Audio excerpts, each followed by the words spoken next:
Poštovani pratioci Centra za društvenu stabilnost, ovo je još jedno izdanje vaše omiljene emisije Stabilokratija. Pre nego što počnemo, zamolio bih vas da se, ukoliko to već niste učinili, potpišete na naš YouTube kanal i kliknete na zvonce pored kako biste bili u kontaktu sa Centrom za društvenu stabilnost i u toku sa svim našim aktivnostima, kako sa emisijom Stabilokratija, tako i sa istraživanjima, analizama i tribinama koje sprovodimo. Danas ću sa kolegom Nemanjom Starovićem obrađivati jednu aktuelnu temu koja je regionalnog karaktera i koja se tiče i položaja države Srbije na Zapadnom Balkanu, a reč je o novom sporazumu između Srbije, Severne Makedonije i Albanije koji je prozvan mini Schengenom. Poštovani pratioci Centra za društvenu stabilnost, veliki pozdrav sa moje strane, ja sam Nemanja Starović i kao što je to Peđa već naglasio, danas ćemo razgovarati o temi takozvanog malog Schengena. Formula koju je Peđa takođe već spomenuo glasi like, share, subscribe. Dakle, pre nego što kažemo šta je to zapravo inicijativa malog Schengena, možda se negde vredi podsjetiti činjenice da zapravo, iako je za mnoge ovo predstavljalo nekakvo iznenađenje, nekakvu novinu, da se ne radi o stvari koja je došla tek tako. Dakle, još pre 5 godina, 2014. godine, kada je započet taj takozvani berlinski proces koji je imao za svoj cilj nekako pospešivanje međusobne saradnje balkanskih država i pospešivanje pristupa čitavog regiona Evropskoj uniji, tada predsjednik Vlade Republike Srbije, sadašnji predsjednik naše države Aleksandar Vučić je izašao sa idejom formiranja, kako je to tada formulisano, zajedničkog ekonomskog prostora Zapadnog Balkana. Tada ta ideja nije naišla na puno razumevanje svih učesnika u tom berlinskom procesu, ali možemo reći da i sam berlinski proces nije, barem do sada, dao one rezultate koji su bili planirani. Naime, od svega što smo vidjeli kao nekakve konkretne rezultate u berlinskom procesu, mi do sada imamo samo najavu izgradnje autoputa Beograd-Niš, odnosno preko Niš-Priština-Tirana. Da li misli se tebi čini, dakle, da je ovo jeste neka vrsta logične nadogradnje inicijativa koje smo mogli čuti od Vučića još 2014. godine? Pokazalo se da predsjednik Aleksandar Vučić prevazilazi daleko okvire države Srbije i da njegovi državnički kapaciteti su negde kompatibilni sa mnogo kompleksnijim i većim državama nego što je to država Srbije, zato što je on tada izneo jednu viziju za koju drugi državnici u regionu nedorasli u ovoj situaciji nisu bili spremni. Ali srećom vremenom se takođe pokazalo sve ono što je on govorio, da će i ti isti državnici, odnosno te okolne države, biti u nekom smislu okolnostima prinuđene da prihvate ovu inicijativu i jedino što je šteta je što ona nije bila prihvaćena ranije, odnosno što već nije zaživela. Ova inicijativa ima i svoju praktičnu primjenu, ima svoju ekonomsku logiku i ima svoju širu geopolitičku logiku. Praktična primjena govori da ću ja sad moći da svoju prijateljicu u Skoplju posetim samo s ličnom kartom, da ću možda moći ja ili kogod želi iz države Srbije da ide na more u Albaniju takođe samo s ličnom kartom, a ono što je još važnije i što ima svoju i praktičnu primjenu i ekonomsku logiku jeste da će se milioni sati koji su se gubili godišnje na granicama sa Severnom Makedonijom i Severnom Makedonije i Albanije takođe sada anulirati, odnosno da, kako sam video, su kamioni prosečno stajali 31 sat, a sada će stajati u proseku 5 ili 6 sati na granici, što je, samo izračunajte koliko, samo puta kraće. Svi oni koji se bave špedicijom i koji se bave privatnim biznisom znaju koliko je to važno i država Srbija poslednjih godina mnogo ulaže u to da razvije svoj privatni sektor.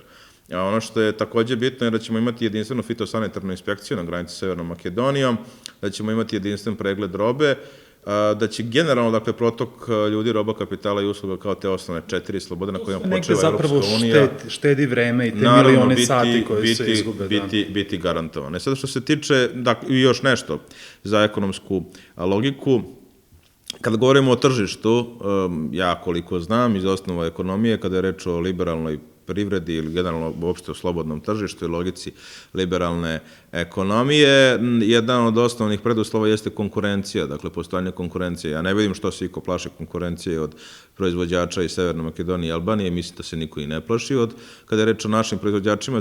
Država Srbija je ekonomski gigant ovde u ovom regionu i ako ikome odgovara ovo otvaranje granica i tržišta odgovara državi Srbije. Znači, nadmetat ćemo se, moći ćemo da izvozimo robu tamo, moći ćemo možda uvozimo neku robu odavde, što je takođe u redu i to može samo da doprinese našem ekonomskom rastu. Ajde da se zadržimo malo još na toj ekonomskoj dimenziji pre nego što pređemo na politički, pa možda čak i širi geopolitički okvir. Naime, jedan deo kritika koji dolaze iz naše domaće javnosti govore o nekakvom albanskom paradajzu koji će da preplavi naše tržište i slično. Međutim, kada pogledamo brojke, one definitivno ne potvrđuju, dakle, takva strahovanja. Naša trgovinska razmjena sa Severnom Makedonijom, recimo, iznosi nekih 850 miliona evra godišnje i to može dramatično da se uveća u godinama pred nama. Takođe, naša trgovinska razmjena sa Albanijom je dosta skromnija, ali iznosi takođe nimalo zanemarljivih 180 miliona evra u prethodnoj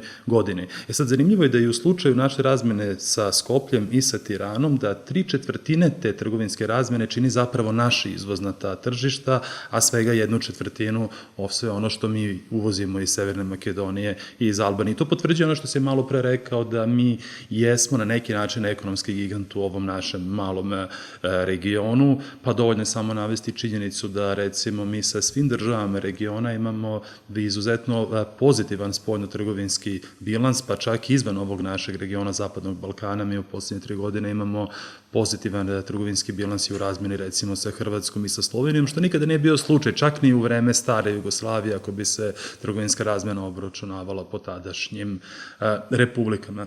Još dok smo u ekonomskoj sferi, vredi napomenuti i to da je urađena jedna procena od strane ekonomista Svetske banke, koja govori o tome da bi se uspostavljanjem, dakle, ovog takozvanog mini Schengena, odnosno daleko slobodnijeg režima protoka roba, kapitala, usluga i ljudi, da bismo svi zajedno bili u prilici da godišnje stvorimo 3,5 milijarde evra nove vrednosti, koju sada ne stvaramo. Od toga samo Srbija kao pojedinačno najveća država, dakle, u ovom regionu, oko 1,5 milijardu evra. I sad, ukolikom se novcu radi, dakle, možemo napraviti nekakva poređenja, a to je da mi, recimo, godišnje kroz pristupnu pomoć od Evropske unije dobijamo nekih 200 miliona evra, a da bismo angažovanjem ovih postojećih potencijala i resursa koje do sada nismo angažovali zbog svih ovih prepreka koje postoje, mi u stvari sami stvorili nekoliko puta više novca, dakle, govorim naravno o našoj privredi. Dakle, ideja uklanjanja svih barijera za prvi cilj, čini mi se, ima tu slobodu protoka ljudi, prelazak sa ličnim kartama, negde u regionu smo to već mogli da radimo i ranije, sa Albanijom, na primjer, nismo imali taj režim, a čini mi se da bi ideja, a pričat ćemo o tome svakako i o nastavku ovog našeg razgovora, da bi ideja dugoročno posmatrano mogla biti da se zaista stvori prostor, sličan prostoru Šengenskog sporazuma, dakle da se u potpunosti ukinu i uklone svi granični prelazi, da se uspostavi puna sloboda protoka ljudi. To bi verovatno bilo lepo za okruženje ove inicijative i to bi pre svega pogodovalo našoj državi, naročito tim pograničnim područjima. Recimo, ovaj sporazum za nas znači mnogo zato što kada razgovarate sa stranim investitorima, vi sad možete da ponudite šire tržište radne snage nego što ste mogli do sada. Mi smo se suočavali sa situacijom i sad se suočavamo da u nekim infrastrukturnim projektima jednostavno ne možemo da angažujemo dovoljno domaće radne snage, već ona dolazi sa strane, pa smo imali takvu situaciju i ovde u Novom Sadu kada su pokretani veliki projekti u Novosađani, to znaju, recimo kada reč o promenade, dolazili su rumunski radnici da rade. Sad, uzrok tome je i to, manje je to što je nema, više je to što je životni standard ipak porastao, pogotovo u većim centrima, i što ljudi neće se bave takvim aktivnostima koje su teške fizički, a slabo plaćene. I sad dolazimo u situaciju u kojoj su davno došle razvijene zapadne države, da imate čitave profesije kojima lokalno stanovništvo prosto neće da se bavi. I onda dolaze takozvani gastarbajteri u Nemačkoj ili u druge zemlje da rade one poslove koje domaće stanovništvo neće da radi, a za to opet da budu solidno plaćeni. Pošto je Srbija ipak ekonomski razvijenija, ima više životne standarde od Severne Makedonije i od Albanije, a danas sutra ako se uključe Bosna i Hercegovina, manje meri Crna Gora, je za ovu priču značajna. Dakle, mi ćemo moći da nadomestimo između ostalog i te neke sektore koje su ugroženi zato što nemamo dovoljno lica koje bi se tim poslovima bavili. Jer recimo takođe ovo je vrlo značajno za južnu Srbiju, za Pčinjski okrug, zato što će sada moći da nastupaju zajedno sa Makedoncima na tržištima rada i da se pred investitorima predstavljaju kao tržište, recimo Vranje može biti centar kojom gravitira mnogo veći broj ljudi, dakle i susednih makedonskih takođe gradova, a što je opet investitorima vrlo značajno i naravno protok ljudi će, kao što si sam rekao, biti olakšan, a ja verujem i nadam se da će biti potpuno olakšan time što bi se uklonili granični prelazi, jer to, nažalost, ne možemo da radimo recimo sa Mađarskom ili Rumunijom, Bugarskom, Hrvatskom, zato što su to države članice Europske unije i tu su propisi drugačiji, ali zaista ne vidim zašto treba da postoje granični prelazi sa Bosnom i Hercegovinom, Crnom Gorom, Albanijom i Severnom Makedonijom. To bi se moglo ukloniti, mi bismo mogli da imamo jedinstveno tržište rada. Ovo je pre svega jedna privredna ekonomska unija koja nema, po mom mišljenju, neku vrstu političkog karaktera, niti ovo neka vrsta ujedinjavanja država u tom političkom smislu. Ne bi ni trebalo da ima. Ne treba da bude, znači nije to neka unija koja ima zajedničke, recimo, zakonodavne, izvršne ili kakve god organe. Ona ima čisto privrednu logiku i ne treba da bude, zato što onog momenta kad se politika umeša i kada dođe do situacije da se na neko nadnacionalno telo prebacuje deo suvereniteta, onda odmah imate problem i naravno da to treba izbjegavati. Ali ovo jeste projekat koji ima svoj geopolitički karakter, ne striktno politički. Zašto to kažem? Ovaj projekat može da dodatno snizi svaku mogućnost izbijanja konflikta na prostoru Zapadnog Balkana. Nema mira na Zapadnom Balkanu ni u celoj Južnoj Evropi bez dogovora dva ključna faktora, to su srpski i albanski politički faktor. Ne govorim sad samo o Srbiji i Albaniji kao državi, već kao Srbima i Albancima, jer oni prevazilaze naravno granice svojih matičnih država. S obzirom na to da je na Zapadnom Balkanu su Srbi i Albanci najbrojniji, oni treba da budu kičma i njihov odnos mora biti kičma mira u ovom delu Evrope. Ja često kažem da narodi kao politički entiteti mogu da imaju, grubo rečeno, tri vrste odnosa. Mogu biti u konfliktu, mogu živjeti jedni pored drugih i mogu biti u savezu, to je živjeti jedni sa drugima. Mi smo s Albancima u konfliktu trenutno, nažalost. On, hvala Bogu, nije otvoreno oružani, ali je i ta mogućnost uvek prisutna i latentna, pogotovo na Kosovu i Metohiji. Nekada više, nekada manje izražena, a ukoliko budemo uspeli i ovim sporazumima, nekim narodnim sporazumima, ja se nadam i neki možda u budućnosti sveobuhvatnim sporazumima na Kosovu i Metohiji, doći do toga da sa Albancima razrešimo one otvorena pitanja koje imamo sada, možemo doći u situaciju da sa Albancima živimo jedni pored drugih, što je bio veliki uspeh i za nas i za njih, jer živimo jedni pored drugih, imamo logične zajedničke interese i bilo bi dobro da pokušamo da sagledamo situaciju ponekad iz ugla onog drugog, da nam bude lakše da bismo mogli da dođemo do zajedničkog rešenja. Jer jaz između Srba i Albanaca jeste dubok, ali ja sam recimo mišljenja da je mnogo plići nego što je jaz između Srba i Hrvata. I naš istorijski konflikt je vezan za teritoriju i za određene zločine koji su činjeni, ali on nije imao karakter sistematske potrebe za uništenjem ovog drugog, što je recimo kod Hrvata bilo izraženo. Takođe, treba naglasiti još nešto. Albanci će koristiti i kad se završi ovaj autoput, što će biti jako značajno za našu ekonomiju i privredu, ljudi nisu svesni koliko je za nas značajno da se završi autoput Priština-Niš. Na taj način mi dobijamo treću luku, u stvari. Znači, mi sad imamo izlaz prema Baru, kad se završi autoput prema Crnoj Gori, Crnogorci kad završe svoj deo, imat ćemo mnogo lakšu komunikaciju sa Barom. Imamo sad već sa Solunom, zahvaljujući tome što smo završili autoput na jugu prema Skoplju.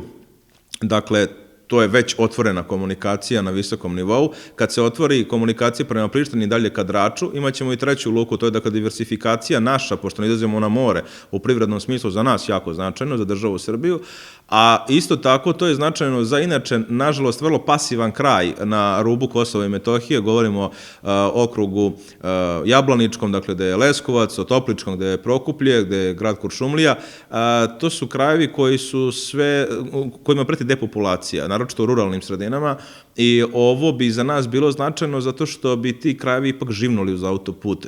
Neke investicije bi mogle biti mnogo šireg obima nego što su sada. Investitori vas uvek pitaju koliko je daleko grad u koji želite da ih dovedete, koliko je daleko od autoputa, jer niko neće da troši vremena transporta ako ne mora. A još nešto, Albanci će masovno tada koristiti taj autoput i sa Kosova i Metohije iz Albanije, jer veliki broj njih i sve veći broj njih odlazi na rad u zapadnu Evropu. Dakle, koristit će, to im je najlakša i najbrža ruta za dolazak u Švajcarsku, Austriju, Nemačku. Dakle, oni će koristiti taj put, plaćat će nama putarine, plaćat će našim ugostiteljima prenoćišta, obroke, remonte i tako dalje, gorivo, naravno na pumpama, sve. Dakle, oni će, i to pazite, vrlo je to dugačak jedan put, znači oni bukvalno od Kosova i Metohije do mađarske granice će koristiti naše autoputeve, što je za nas jako značajno i za našu privredu i ekonomiju, pogotovo u krajima koji se na taj autoput naslanjaju, može biti od velike koristi. Ja bih se vratio na jednu stvar koju si malo pre spomenuo, a za koju smatram da je zapravo bi trebalo da predstavlja i ključno dostignuće ovog projekta Mini Schengena, a to je formiranje jedinstvenog tržišta radne snage.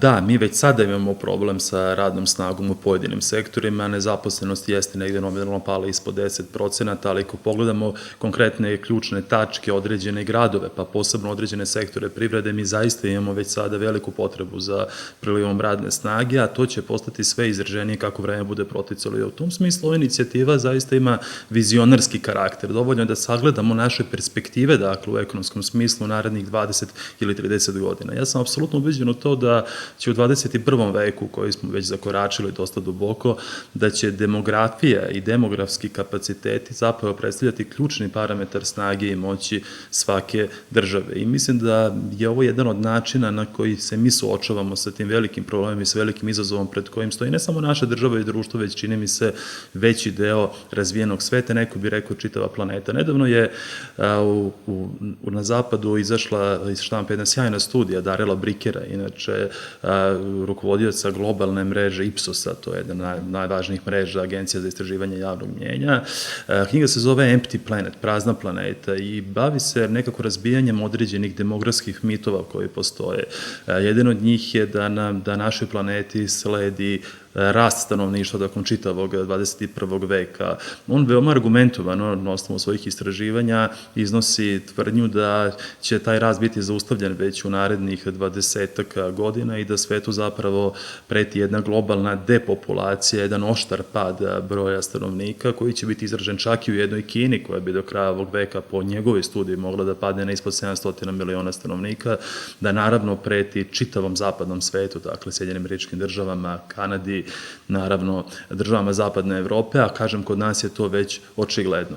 Sad, jedan mogući način, dakle, da se izbjegne ta sudbina koja nam preti, da postanemo jedna prestarela nacija koja neće imati dovoljno radne snage ni da podmiri najosnovnije potrebe, gde ćemo imati jedan potpuno neodrživ penzioni sistem koji neće imati ko da puni, dakle, svojim doprinosom i svojim radom, jeste, dakle, da poradimo na populacionoj politici, ali to je veoma težak sizifovski posao koji ne daje rezultate ni u mnogo bogatijim državama. Pogledajmo recimo Švedsku kao državu blagostanja i države tog skandinavskog dela Evrope. Dakle, mi sa trenutnom stopom fertiliteta koja je ispod 1,5 zaista nemamo čemu dobrom da se u tom pogledu nadamo. Drugi način, dakle, da se ta sumorna sudbina prevaziđe jeste potraga za načinima da privučamo radnu snagu koja je raspoloživa, koja bi prosto bila na raspolaganju našoj privredi.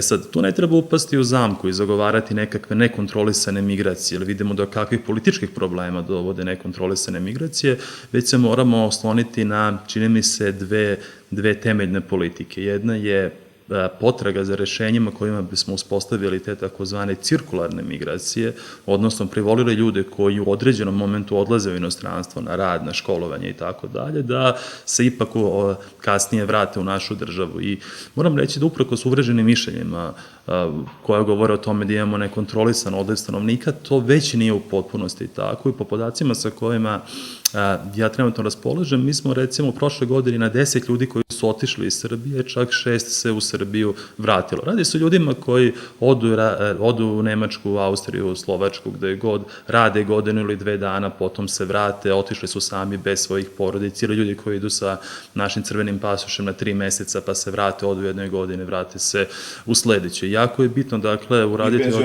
određene...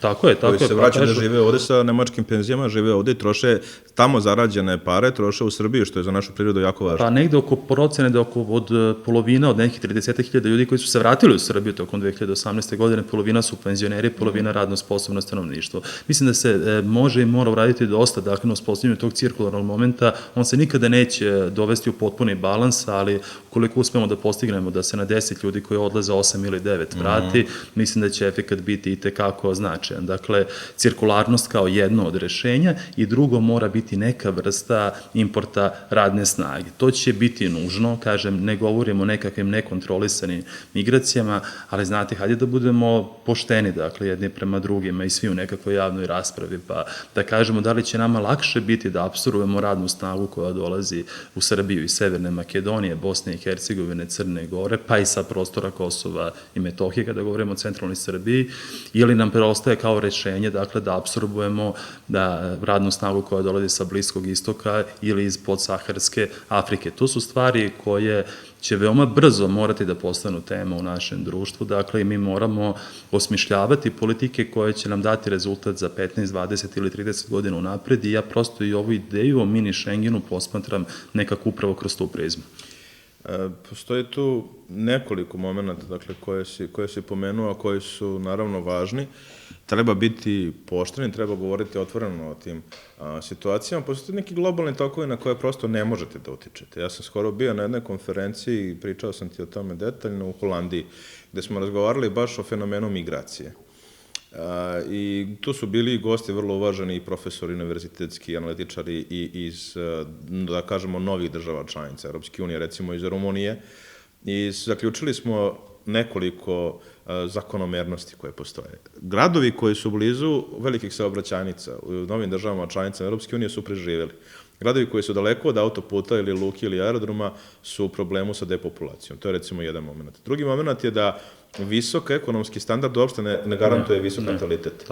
Mađarska država je pokušala posljednjih 10 godina, to je kako se Orban vratio na vlast 2010, sa sijaset mera da pomogne svojim građanima i sa dodatnim stalno uvodi svake godine neke nove mere, penzijama, poklanjanjem automobila, poklanjanjem mogućnosti da se zaposlite, da odete, dobijete nacionalnu penziju i tako. I novac mladim bračnim parovima. Sve, dakle, direktna podrška, to su zaista čitavi zakonski paketi bili i rezultat, oni sami kažu, je poražavajući, to jest nisu uspeli ništa da urade na tom polju i mađarski natalitet je ostao na istom nivou kao što je bio i prevođenja tih mera. Isto je tako i u Rumuniji. Vrlo slično je i u Češkoj, Slovačkoj, Poljskoj uzorci. Tome su, pre svega, razlog tome je što kada imate situaciju da su porodice postale manje i da sami građani pojedinci žele da uzmu više što je moguće, pogotovo u urbanijim sredinama, za sebe i za svoju porodicu, oni se ne odlučuju na neko novo dete, nego se odlučuju na novi automobil, odlučuju se na novo putovanje, na novo odelo, na napredak, na hedonizam, što je sve negde ljudski i negde razumljivo. Takođe imate situaciju da je došlo do emancipacije žena koje žele da se takmiče sa muškarcima, da se obrazuju u školu i dođu do nekog nivoa, ona kada ostvari sve to što je ostvarila, zaista je teško da igra ulogu i borca na nekom društvenom planu i majke. Dakle, te dve uloge je teško spojiti, pogotovo majke, recimo 5, 6 ili 4 ili 3 makar dece, i onda se odlučuju na jedno, maksimum 2. Imamo taj problem. Takođe se neki odlučuju da i nemaju decu. To su sve, naravno, individualni momenti. Urbanizacija, obrazovanje, sekularizacija, to su 3 ključna faktora koji dovode do pada nataliteta. Jeste, odustanak od hrišćanstva mnogim od tih država i to stvarno možete da pogledate neke paralele. Poljska je ostala ipak država gde je i dalje dominantna rimokatolička crkva i gde je procenat istinskih vernika veći, pa i reći natalitet. Oni su uspevali da poslednjih godina nekoliko puta naprave taj plus u tom odnosu, jedan od retkih belih država, da kažemo, evropskih koja je u tome uspela, ali i to je vrlo skromno i naravno i oni imaju taj problem, samo što je Poljska recimo u prilici, pošto je ipak ekonomski veća i infrastrukturno i teritorijom veća i gigantskija je, da nadomesti to recimo Ukrajincima, pa su oni u poslednjih 4-5 godina dobili po njihovim podacima 1.500.000 mladih ljudi u dobu kada mogu da izvrši reprodukciju i kada mogu da doprinesu privredi, koji su došli da žive za stalno, dakle, u samoj Poljskoj. Dakle, ali to se nije desilo slučajno i samo po sebi, naravno, to je organizovana politika vlade u Varšavi. Kao što mi možemo da vidimo Angelu Merkel koja izađe na televiziju, javno se obrati građanima centralne i istočne Evrope, zapadnog Balkana i poziva ih da dođu u Nemačku, govori o stotinama hiljada radnih mesta. Pa ne zbog toga što neko u Nemačkoj baš posebno voli ljude iz istočne Evrope ili sa Balkana, jer znaju da drugu alternativu nemaju, da je to nasušna potreba nemačke države i nemačke privrede. I dodao bih još nešto. Dakle, kada se govori o tome da se iz zemlje odlazi, to je tačno, ali se iz ove zemlje odlazilo uvek. Dakle, ako krenemo od 19. veka, pa taj Beč je uvek nekako svetlo kao lampa u mraku, svi su želeli tamo da pokušaju da se nametnu. Ja sam razgovarao, sećam se, sa mojim tečom koji je 51. godište, koji je rođen i odrastao u toj Titovoj Jugoslaviji i to on je, dakle, u nekoj punoj snazi bio 60. godina, 70. godina, on je odlučio 68. godine da ode u Nemačku. I ja sam ga pitao zašto, kada čitam i čujem od vas da ste tada imali besplatno školstvo, zdravstvo, mogli da polete kredite, da izgradite kuću, imali mogućnost letovanja na Jadranu i tako dalje, dakle, garantovano radno mesto čim završite školu. On kaže, to je sve tačno, kaže, ali ja nisam od svoje plate mogao da kupim Mercedes, hteo sam kupim Mercedes. Znači, čovek hoće nešto veće, hoće nešto više. I onda ode tamo i on je otišao tamo sa ciljem, recimo, da zaradi za Mercedes, ostao 30 godina. Dakle, ti momenti su uvek postojali, oni nisu skopčani i mi i ekonomski kako budemo jačali i jačamo, evo sada će naša prosječna plata biti 535 evra, što je za preko 200 evra više nego pre recimo 7 godina, što jeste ozbiljan pomak.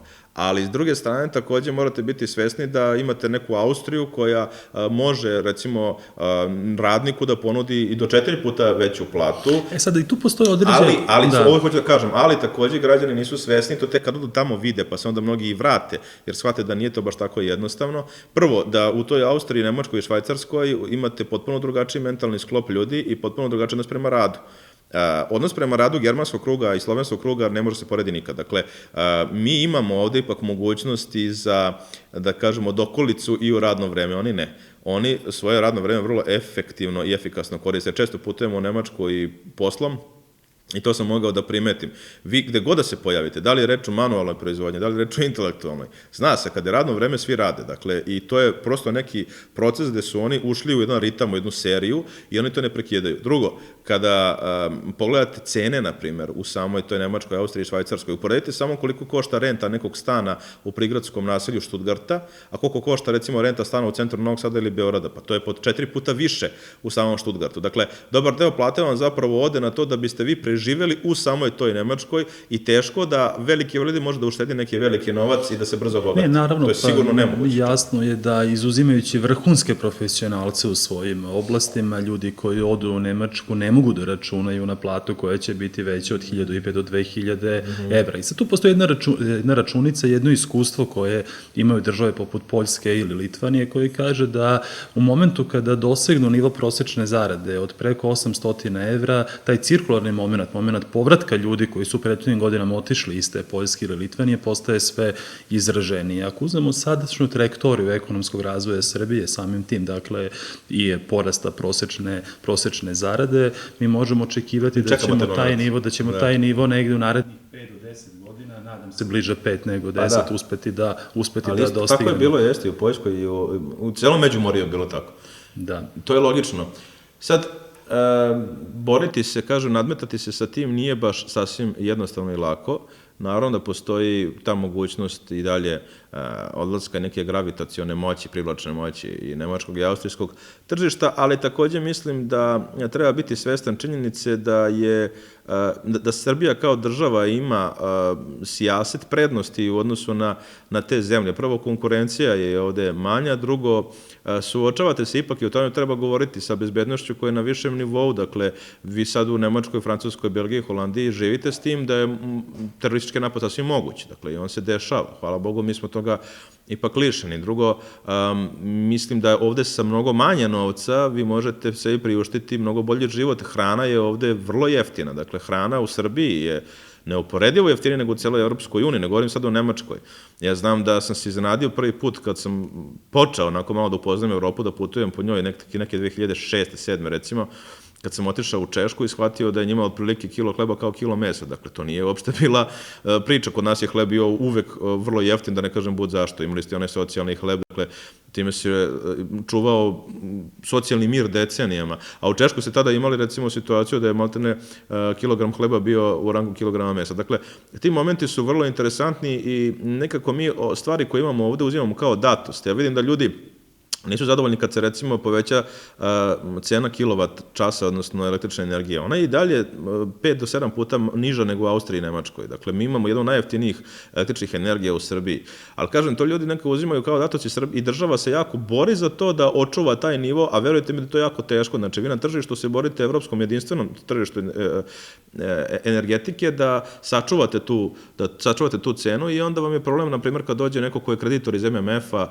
da mu objasnite zbog čega imate tako niske cene električne energije, a tražite od njih neke tranše koje su veoma visoke. I zaključio bih ovaj deo izlaganja time što bih rekao da je velika stvar i velika prednost, veliki uspeh ove države što je uspela dođe do nivoa da recimo te kredite koje uzima od Svetske banke i MMF-a danas koristi za ulaganje u proizvodnju i za davanje subvencija i domaćim i stranim investitorima i za otvaranje novih radnih mesta, zbog čega je nezaposlenost i pala ispod 10%, a bila je preko 27% pre 7 godina. U ovoj godini negde blizu 3,5 milijarde evra direktnih stranih investicija je došlo u Srbiju, što je nekoliko puta više nego li u ostatku našeg regiona, sve kada se sabire. A ranije su se te tranše koristile, dakle, pre svega od 2012. godine, ranije su se te tranše koristile za čuvanje socijalnog mira i za isplate zarada u javnom sektoru. Dakle, vi ste od tih tranši plaćali penzije, sad to više nije slučaj. I činjenica da smo mi izgradili ovoliko kilometara autoputeva, takođe mislim da građanima nije dovoljno jasno koliko je to značajno za našu ekonomiju. Da smo mi prvi put u istoriji premreženi da možete ići od mađarske granice do severno-makedonske granice autoputem sa 6 traka, dakle, to nismo nikad imali. Da možete ići u Sofiju autoputem, što takođe nikad ranije nismo imali. Do Čačka, iz Novog Sada sada za 100 minuta i manje možete ići na 130 km na čas, a to nikada nismo imali. Znači, to su momenti koji su za našu privredu i ekonomiji toliko značajni da će se tek u narednim godinama vidjeti kada se budu razvijali svi ti krajevi naslovljeni na autoput, koliko je zapravo to bio jedan vizionarski potez. Evo, dok smo još na temi demografije, a podstaknuta je, dakle, upravo možda i ključnom komponentom ideja o mini Schengenu, a to je ideja o jedinstvenom tržištu radne snage. I da nabacim još jednu tezu koju verujem da će se tebi svidjeti i da će ti biti zanimljiva s obzirom da se dosta baviš izučavanjem ratova 90. godina na prostoru bivše Jugoslavije. Naime, kada se sada govori o demografskim potencijalima kao ključnom parametru moći u 21. veku, to nas podstiče i da svojevrsnu revalorizaciju rezultata ratova tokom 90. godina u našem regionu. Naime, možemo samo pretpostaviti koliko bi sumarna bila demografska slika Republike Srbije danas, a danas Srbije po svim procenama relevantnim ima ispod 7 miliona stanovnika, a rezultati popisa 2021. će nas suočiti sa tom realnošću. Koliko bi još ta slika bila sumornija da kao rezultat tih tragičnih događaja 90. godine Srbija nije zapravo dobila preko 500.000 stanovnika. I ja često govorim o tome da je Hrvatska svojom pobedom u ratu koji je krunisana genocidnom akcijom Oluja zapravo ostvarila svoje državne nacionalne ciljeve koje su primjereni 19. veku, ali je izgubila i tekako puno u kategorijama moći koje su svojstvene 21. stoleću. Nažalost, jedna generacija je izgubila puno, da ne govorimo o hiljadama ljudi koji su izgubili živote, ali govorimo o stotinama hiljada proteranih koji su izgubili svoje domove, izgubili su veliki deo svoje životne perspektive i onoga prosto što je činilo njihov identitet, ali su ipak njihova deca i potonji naraštaji dobili daleko veće prilike u svom životu koje imaju u gradovima poput Beograda, Novog Sada i drugde po centralnoj Srbiji u odnosu na perspektive koje bi imali da su ostali u tim krajevima nekadašnje Republike Srpske Krajine. U tom smislu čak, kažem, možemo govoriti o tome da je Srbija nehoteći, ne želeći to, dakle, kroz ratove 90-ih dobila jednu značajnu demografsku injekciju. Kada reč, samo još ovde možda da napomenemo, što se približavamo u kraju emisije o eventualnom širenju mini Schengena, da vidimo pričat ćemo o tome svakako, da. Perspektive, zato što imamo, dakle, sada 3 države koje su se uključile u ovaj proces. Da li će se uključiti Bosna i Hercegovina i Crna Gora? Ja bih prokomentarisao situaciju u Crnoj Gori po tom pitanju. Država Crna Gora je vrlo oprezno ušla u taj proces, sećamo se na prethodnom samitu u Severnoj Makedoniji su poslali ministra, dakle što je vrlo nisko za taj nivo, jer su imali 3 lidera, dakle 2 premijera i predsjednika, premijera Zajeva, premijera Ramo i predsjednika Vučića. 3 ključne političke ličnosti. Oni su poslali čak ne ni premijera, a znamo da je ključna ličnost u Crnoj Gori Milo Đukanović kao predsjednik države, već i ministra, znači vrlo nizak nivo. Ali su nakon toga nekako, rekao bih da su u početku onako želeli da odbiju odmah tu inicijativu, da se zahvale na njoj. Međutim, počeli su potom da je proučavaju i sada vidite da se na sledećoj inicijativi, na sledećem samitu u Albani ipak pojavio Milo Đukanović, čak u svojstvu gosta, posmatrača. I sa veoma opreznim porukama. Da, te inicijative, ali nije, prvo njegovo prisustvo govori mnogo, da su u Crnoj Gori odlučili da to malo dublje prouče i da daju šansu uključenju u mini Schengen, a takođe je sam Đukanović dao izjavu i u Tirani, koja jeste bila oprezna, ali je bila na fonu toga da će oni dalje nastaviti da izučavaju tu mogućnost i da se možda uključe koliko procene, da li u kompletan mini Schengen ili u neke od njegovih sektora, odnosno momente koji su do sada već ugovoreni da se uključe tu. Sad, sam Đukanović je dao jedan intervju uoči odlaska u Tiranu koji je bio vrlo opširan, gde je govorio o tome da Crna Gora u principu nema ništa protiv mini Schengena, da on smatra da je to za ovaj deo Balkana jako važno, da on pozdravlja tu inicijativu, pogotovo na tom fonu zbližavanja interesa Srba i Albanaca, što je naravno i njemu i Crnoj Gori kao državi jako zanimljivo i važno, pre svega zbog toga što imaju brojnu zajednicu nacionalnu i Srba, nešto manje brojno Albanaca, oko 6%, Srba ima po posljednjem popisu oko 29, vidjet ćemo u sledećem koliko će to biti, ali, dakle, Albanaca ima, pre svega su interesantni jer su raspoređeni tako da u nekim gradovima kao što je Ulcin ili kao što su naselje u Malesiji čine i većinu i mogu da se naslone, dakle, na samu državu Albaniju. Njima je u interesu, naravno, da tu ne bude tenzija i verovatno i u tom smislu i sam Đukanović sagledava ovu situaciju i daje neku mogućnost da se u perspektivi Crna Gora priključi. To je politički moment. A ekonomski moment, mislim da ako se Crna Gora bude uključila, da će im ključni argument biti upravo tržište radne snage. Crna Gora je poslednjih godina mnogo uložila i zapravo uspela da privuče ozbiljne strane investicije, pre svega iz arapskog sveta, u svoje gigantske projekte kada je reč o prelasku sa masovnog na elitni turizam. Oni su u Boki naročito to izneli na visok nivo, završen je Porto Montenegro pre nekoliko godina u Tivtu sa pristanom za ekskluzivne jahte, završen je sada Porto Novi, bivšoj kasarni u Kumburu na Herceg-Novskoj rivijeri, dakle gradi se Luštica Bej na poluostrvu Luštica koja se nalazi u opštini Tivata, preko puta je bukvalno, dakle, Herceg Novog, odnosno ceo taj pojas se razvija i znam da postoje planovi za izgradnju i određenih lovišta, tamo su počeli da, pokojni bivši gradonačelnik Moskve, Juri Luškov je ulagao tamo, pa Ralf Schumacher je ulagao tamo takođe, dakle, postoji jedan širok spektar vrlo bogatih ljudi koji žele to da ulažu. Roman Abramović, recimo, svake godine pojavljuje u Boki, dakle, ima određene planove da imao je barem ranije, dakle, pre narušavanja odnosa između Putina i Đukanovića da ulaže tu. Dakle, crnogorski plan je da prošire tu ponudu za svoj elitni turizam, ako je već tako, oni imaju problem sa radnom snagom, jer oni već sad imaju problem sa radnom snagom kad reč o turizmu i dobar deo zapravo radnika u ugostiteljstvu njima čine građani Bosne i Hercegovine i Srbije. Međutim, čitav Priboj preko leta radi na crnogorskom primorju. Ali tu imate birokratski problem, zato što sad da biste radili tamo morate da dobijate određene radne vize, dozvole, to sve naravno dugo traje, tromo je, nema Crna Gora baš ni takve administrativne kapacitete da to vrlo brzo obradi i ukoliko bi oni ukinuli tu mogućnost i dozvolili recimo građanima Albanije i Srbije, Bosne i Hercegovine u perspektivi, dakle, da rade bez nekih zapreka administrativnog tipa, pogotovo u letnjim mesecima, oni bi prvo mogli da prošire i produže svoju sezonu, da ne bude samo u julu i avgustu, nego zaista da bude dugotrajna, a takođe bi mogli da dobiju vrlo obučenu radnu snagu koju Srbija sigurno ima kada je reč o gostiteljstvu u tim nekim letnjim mesecima za visoki turizam, jer Crnogorcima to nedostaje. Oni generalno imaju tu neki jedan mentalitetski problem što ne vole da se bave ugostiteljstvom i ne vole da služe, što jeste problem svih ratničkih naroda, Čečenija imala sličan problem zato što su probali da razviju i turizam jer je prelepo, ali prosto nije im u duhu da se bave ugostiteljstvom i toga su svi svesni kogod ikad letovao u Crnoj Gori.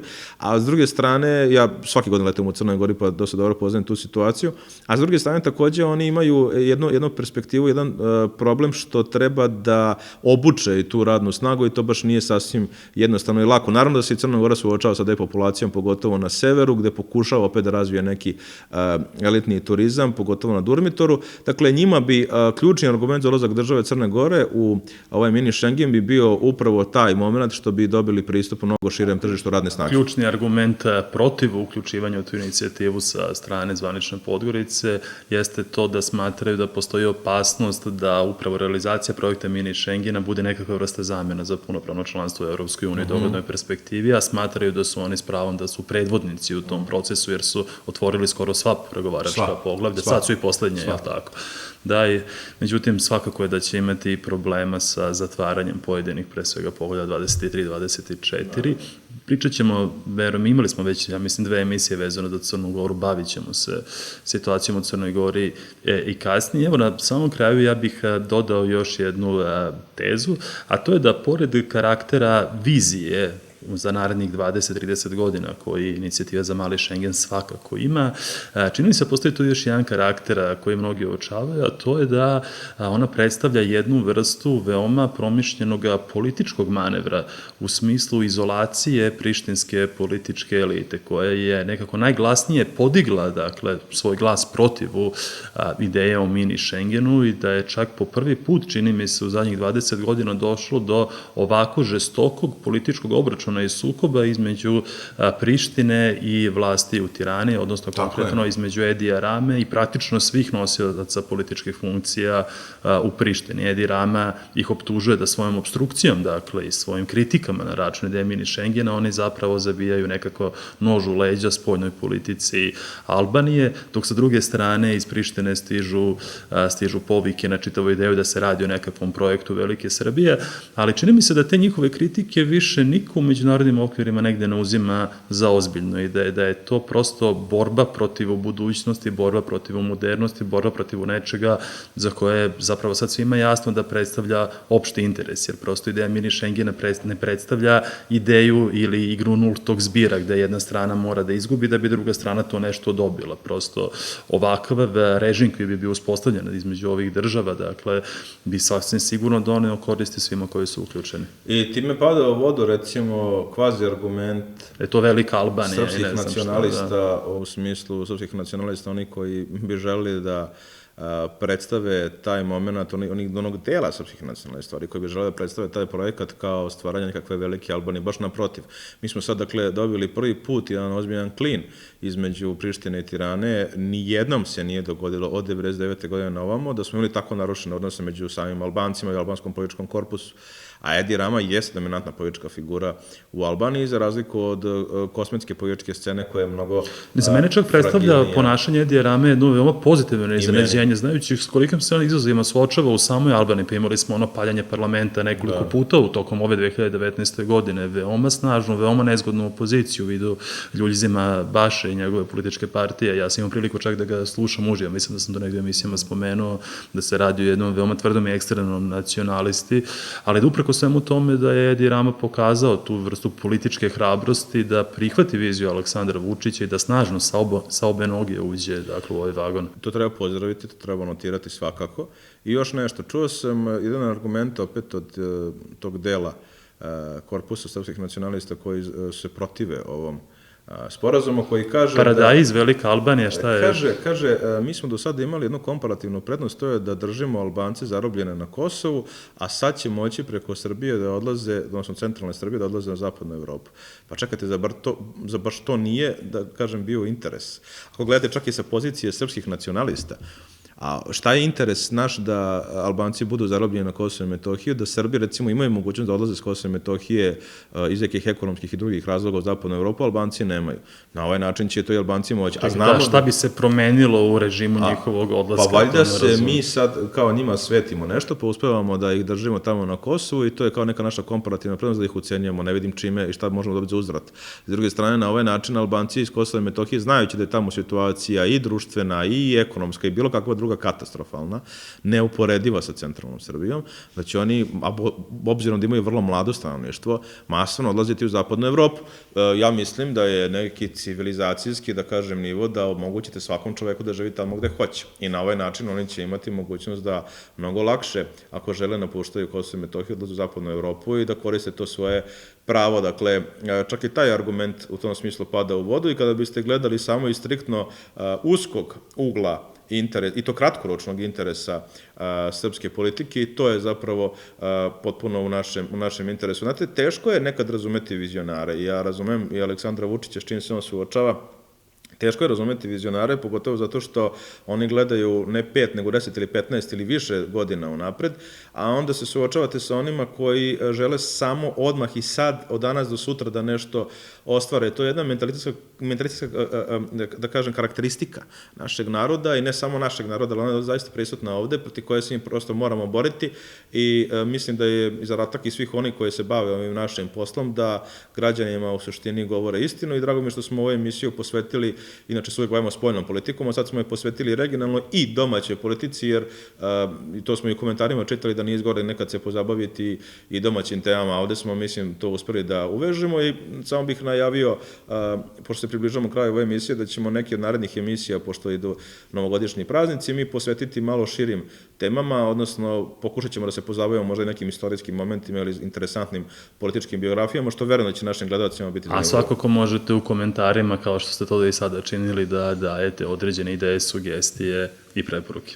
Poštovani pratitelji Centra za društvenu stabilnost, bilo je ovo još jedno izdanje Stabilokratije. Zahvaljujemo se našim medijskim partnerima, pre svega dnevnom listu Informer, portalu Srbija danas, portalu Vidovdan i televiziji Koreni. Do gledanja.